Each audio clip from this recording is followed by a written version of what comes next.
Hey guys, welcome back. It's getting late in the evening and I had just a little bit of time and I wanted to share with you the bed that I plan to use for my minivan camper build.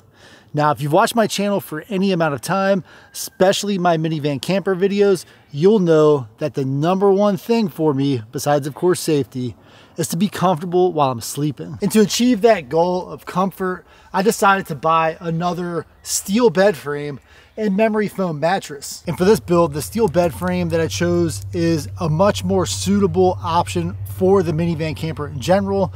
And this memory foam mattress is also no longer a trifold memory foam. Here's a sneak peek at the finished project, and as always, an unobtrusive reminder to give this video a thumbs up. And I also opted not to go for the trifold memory foam. I had such a good experience with my 6-inch trifold Millard memory foam mattress that I opted to get another Millard brand mattress for this build.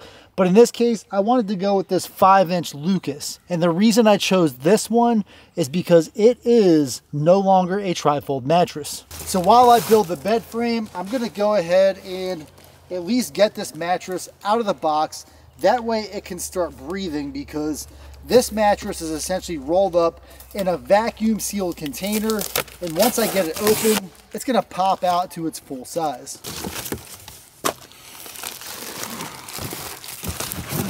Now what I should have done, but of course did not do, was bring a pocket knife down here with me. But let's see, even if I need a pocket knife to get this thing ripped out of its plastic.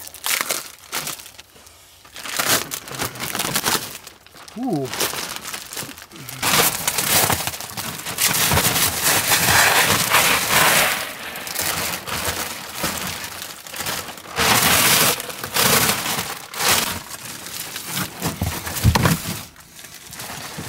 And of course, I may have already mentioned this before, but I don't have a knife with me, so we're gonna go old school and just rip. And that thing's ripping right off.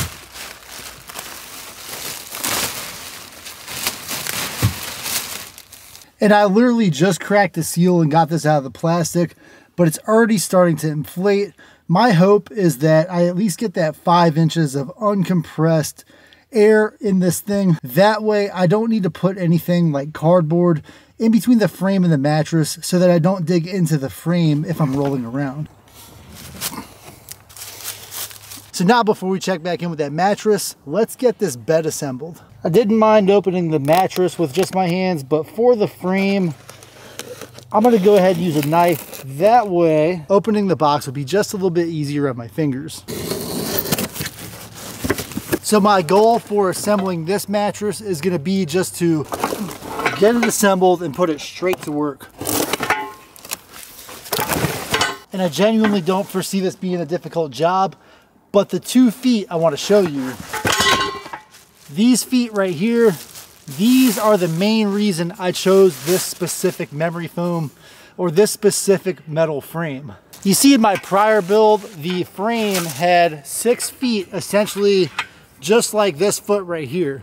The back 2 feet occasionally would slide off the side of that 60-40 split in the back of the Toyota Sienna.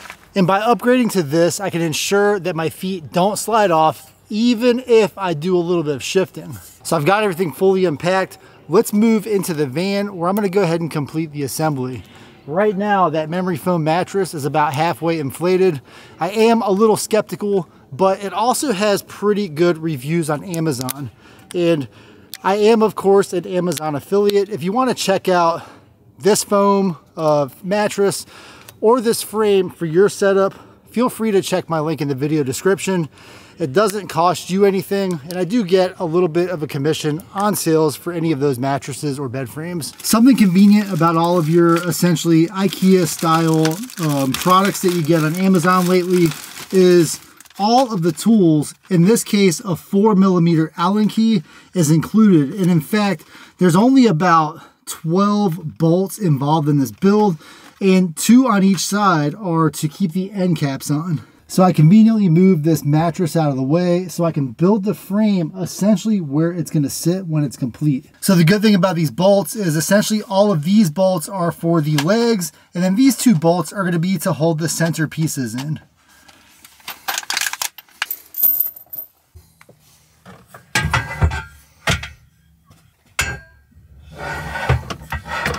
If you remember from the last video, I was planning to use this board almost as a holder for the feet, and then I was going to put the feet on it like this, and then with that I can just assemble.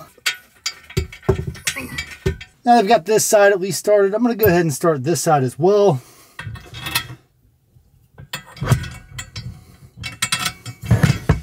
I also want to note that I'm not going to tighten anything completely until I get everything at least started.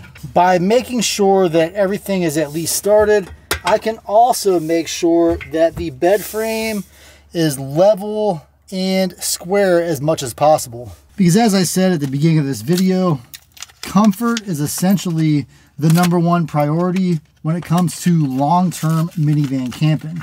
If you're not comfortable every day, if you're not comfortable, you're just not going to get a good night's sleep. And if you don't get a good night's sleep, it's going to ruin the rest of your day. So something I seriously dislike about all of these steel frame beds that I've gotten off of Amazon in general is that the slats, they're not permanently affixed. That's great for like assembly and sale and shipping overseas and all that kind of stuff. But when I go to move the bed occasionally, I'll pull one of the slats like right here.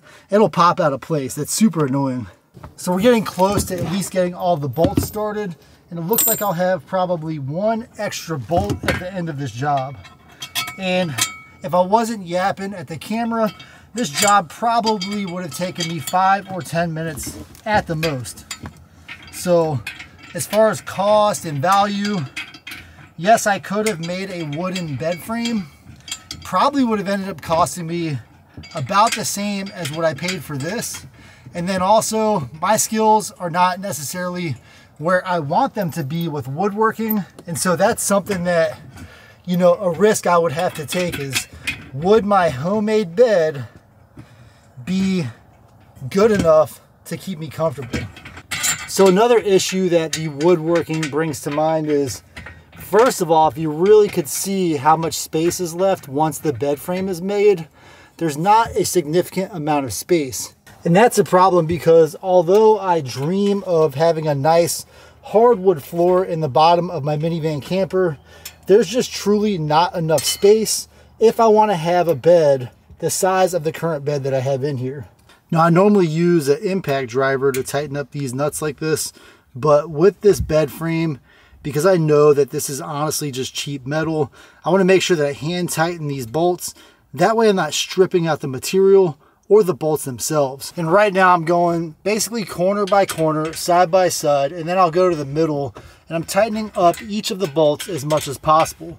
It turns out that of the bolts, there were essentially 8 on each side, so 2 per corner, then 2 in the middle, and then this kit came with 2 spare nuts, or excuse me, bolts. But going back to what I was just talking about, my question I have for you guys that are out there building your minivan campers, sleeping in your minivan campers, the amount of space that I have remaining, is it truly worth it making a wood floor when this will also give me much more headspace, because I won't have that space from the floor that I need to hold the frame up. Oops, sorry about that. To hold the frame up when I could use something as simple as this wooden block that I have here. And that essentially makes the bed 100% level relative to the rest of the minivan. So these are basically thoughts that I'm more or less always concerned with. And then of course, you know, if you are working with a minivan camper, space is tight and it's hard to keep the area that you're working in nice and illuminated, especially as it gets dark like this. And if you want to know why I decided to go back to a minivan camper, let me know in the comments. And I want to invite you to share any ideas or thoughts that you have that might be useful as I go through this build process. I'm actually getting kind of excited. It's the last 4 bolts, and with these last 4 bolts, then we're going to check and see whether or not that memory foam mattress inflated as much as I wanted to. And it has been probably, due to the camera and all this stuff, 30-40 minutes since I started this project. I'm trying to get this done as fast as possible because, as you can see, I am losing daylight rapidly. Towards the beginning of the build, I said that these slats are basically one of the most annoying parts of it, and that'll be apparent in a second. especially as I start to get these things undone and placed where they go. Besides those slats, this frame is very stable. The problem that I have with those slats, and that's it right there. As soon as I tap them, at least from the bottom, so if I'm shifting around under the bed looking for something and I tap that, that could fall out. And I may not notice it until I go to bed later, and then I slide through potentially that area of the frame. And so what I like to do with those is I'll take some electrical tape and just around each one of these, I'm not going to do it now because I'm almost out of light. I'll just run a wrap or two around each one of those so they're at least secured enough that they're not going to fall out. Another pretty important general observation that I have is with these OEM Toyota cargo or third row seating organizers, the frame actually looks pretty level. I had picked up a bunch of wood the other day and I was going to use that for flooring, but the flooring isn't necessarily going to be needed. And if I put that under there, if you actually can see in the video, it gives it kind of a raise that I'm not necessarily interested in. So very interesting. I may end up not using any wood at all to support the bed. And then in this manner, I'm also going to be able to figure out, do I want the bed all the way up against the tailgate, or do I want it behind the driver's seat there so that I have room maybe for a mini fridge in the trunk? So those are all very important questions to consider. But I think the most important question you're going to want answered today is, how does this memory foam mattress look on this bed frame? Home sweet home. And so case in point, you probably didn't notice that, but while I was putting the mattress in, of course, one of these slats popped out of its location. And so that is kind of anticlimactic, just like the theme of this build overall. The mattress is still not fully inflated. I am, of course, going to let this sit in here and over the next few days or so, see how much it will expand. But one thing I can pretty much tell you for sure is once this bed gets fully expanded, it's going to be super comfortable to sleep on. Over the next few days, I'm going to get my new narrow twin bed sheet. As I said earlier, I do have all this stuff linked in the video description. On top of having all of this stuff linked, I did have a few questions for you. Do you think I should go for a full floor build now that at least 75% of my floor space is taken up with this bed? Or should I do like I originally planned, remove at least this passenger side floor rail and maybe put a nice floor down, at least for that unoccupied portion of the floor space? As always, one of my goals with the Minivan Camper build is really just to show a way to do it. I've seen a lot of truly beautiful minivan campers out there, and I honestly just don't have the time for a full build like that unless I just want to spend months and months at a time getting that stuff done. So for now, I'm about 80% of my way of doing my first minivan camping trip of the season. Well guys, I'm all out of daylight. I really appreciate you watching this video.